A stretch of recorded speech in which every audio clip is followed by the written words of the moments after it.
सहते हैं, नफरत की भावनाओं को भी बड़े प्यार से सहते हैं।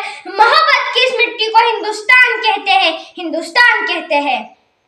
नमस्कार, मी शंतनु शामराव कांबळे, इयत्ता 4थी, विद्या मंदिर येवती। आज आपण इथे 78वा स्वातंत्र्य दिन साजरा करण्यासाठी जमलो आहोत। आपल्या भारत देशाला स्वातंत्र्य मिळवून देण्यासाठी अनेक क्रांतिकारकांनी आपल्या प्राणांचे बलिदान दिले।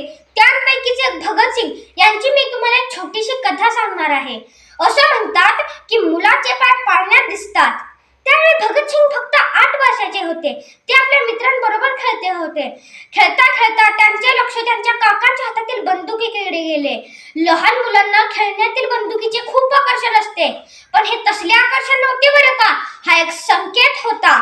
भगत काकांना विचारतो, चाचा जी यह क्या है और इससे क्या होता है? काकांना आश्चर्य वाटते। आता या छोट्या मुलाला काय सांगावं, पण काका सांगतात, बेटा यह बंदूक है और इससे गोली चलती है और हम इसी से अंग्रेजों को हिंदुस्तान से बाहर भगाएंगे। पर तू अभी छोटा है, पढ़ाई कर पढ़ाई। या 2-4 वाक्यांचा त्या छोट्या मुलावर इतका परिणाम होतो की ही बंदूक आहे आणि हिनेच इंग्रजांना हिंदुस्थानाबाहेर हकलून द्यायचे आहे, या एकाच विचाराने तो सर्वत्र वावरू लागतो।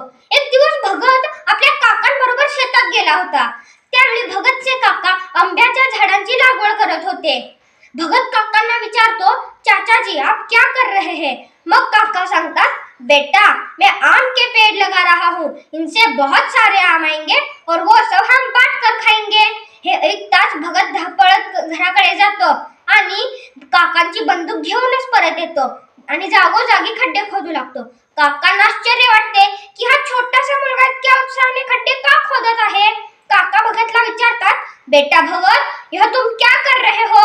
मग भगत सांगतो, चाचा जी मैं गड्ढे खोद रहा हूँ, इनमें हम बंदूकों की फसल उगाएंगे और ये सारी बंदूकें हम सबको बांटकर अंग्रेजों को हिंदुस्तान से बाहर भगाएंगे। मित्रांनो, मला तर आश्चर्य वाटते की हा छोटासा मुलगा खाऊ खायचे सोडून, खेळणी खेळायचे सोडून देशाच्या स्वातंत्र्याची भाषा करतोय। काही काळानंतर बंदुकीची शेती करू पाहणारा हाच मुलगा क्रांतिकारी चळवळीचा अंग बनतो आणि देशासाठी फासावरती चढतो। अशा महान क्रांतिकारकाला माझा हृदयापासून सलाम। लेकिन आज देश मेरा जल रहा है, आग लगी है सीने में, हुक्मरान व्यस्त है खून गरीब का पीने में। राम मंदिर या बाबरी का पक्ष नहीं मैं लाया हूँ, घायल भारत चीख रहा है, चीख सुनाने आया हूँ। महोदय, अब तो हमारा तिरंगा झंडा भी हमसे पूछने लगा है कि क्या बात है भारत, आजकल मैं फहराने से ज्यादा कफन में दफनाने के क्यों काम आ रहा हूँ। महोदय, हृदय तो उस दिन फट गया जिस दिन बूढ़ी माँ अपने बेटे के चिथड़ों को देखकर बोली, साहब आप तो भर्ती में 1 इंच भी कम नहीं लेते, तो मैं अपने बेटे का आधा जला हुआ शरीर कैसे ले लूं। प्यार भी भरपूर गया, मांग का सिंदूर गया, नन्हे नन्हे लालों की लंगोटियां चली गई, छोटे छोटी बेटियों की चोटियां चली गई। आपके लिए तो एक आदमी मरा है साहब, मेरे घर की तो रोटियां ही चली गई।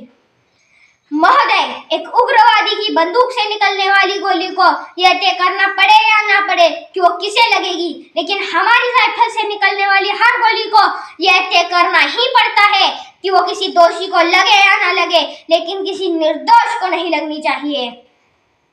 यदि ऐसा हुआ तो यह समाज और यह तिल का ताड़ बनाने वाली मीडिया हमें नहीं छोड़ेगी। 100 दोषी छूट गए चलेगा, लेकिन एक निर्दोष नहीं मरना चाहिए। ऐसे भारत के जवानों को मेरा दिल से सलाम। आज आपल्या भारत देशासमोर अनेक समस्या उभ्या आहेत। भ्रष्टाचार, लोकसंख्या वाढ, प्रदूषण, बेरोजगारी, जाती भेद, बंधुआ आजारी कारखाने, अशा अनेक समस्या आपल्या भारत देशासमोर उभ्या आहेत। यांच्यावर उपाय काय? तर सिंबल ऑफ नॉलेज, संविधान विधाते डॉक्टर बाबासाहेब आंबेडकर यांनी सांगितल्याप्रमाणे we are Indians first and last, म्हणजेच आपण प्रथमही भारतीयच आहोत आणि शेवटीही भारतीयच आहोत।